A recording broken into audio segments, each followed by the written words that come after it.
The governor of Florida is calling on a grand jury to investigate school failures in the Parkland massacre.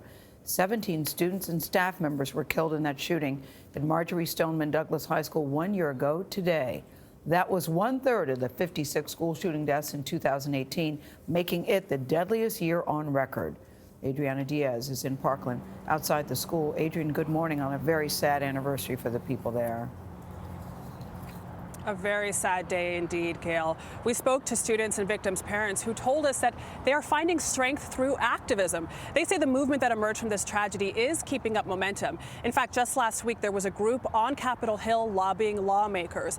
Now, students also tell us that it's been tough for them to balance academics and activism. And when they go to school here, they still see that building where the massacre occurred. It's a daily reminder of what happened here, especially today. Do you feel safe in school? Absolutely not. It's just very uncomfortable being at that particular school, knowing that that's where I nearly lost my life.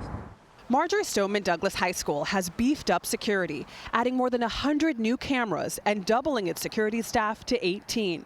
But students like senior Alea Eastman are demanding more. Our lives depend on you. Our lives are in your hands. Thank you. She told her story on Capitol Hill last week. When the gunman shot into our classroom, Nicholas Dorett was in front of me. As Nicholas fell, I matched his every movement and hid underneath his lifeless body. In the year since the massacre, Congress passed modest legislation allowing states and federal agencies to better share mental health and criminal records, but no new federal gun control laws. Those states, including Florida, passed 66 gun control bills. At least 7 states expanded background checks, and 8 allowed law enforcement to confiscate weapons from at-risk individuals. Do you think there's been enough change nationwide? Absolutely not, particularly for communities of color. I feel like the conversation of gun violence prevention has been surrounded by mass shootings or school shootings, which is only about 2% of gun violence as a whole.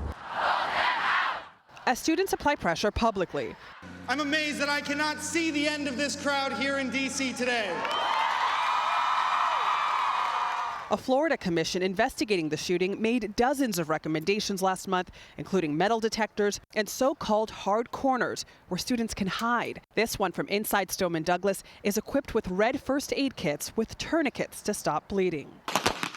The report also called for more funding for the state's controversial New Guardian program.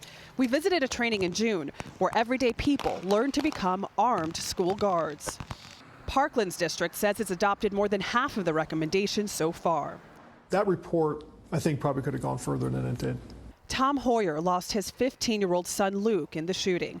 His bedroom remains untouched. It's been kind of a hard year of firsts, so you're going through the first birthday, you're going through the first family getaway, the first Christmas. Hoyer is working with the 16 other victims' families to push for more change. I would have a hard time living with myself. I'd have very deep regrets if I didn't do something that I know could be done, and this happened again. The victims' families are pushing for changes in school safety, mental health, and responsible firearm ownership. They also already have more trips to Washington planned. As for what's happening here in Parkland today, there will be no classes for Marjory Stoneman Douglas students, but they're encouraged to volunteer. There will also be a moment of silence citywide at 2:21 p.m. when the shooting began 1 year ago today. Norah? You're thinking of all of those families. It's hard to believe that was a year ago and what little has changed. Adriana, thank you.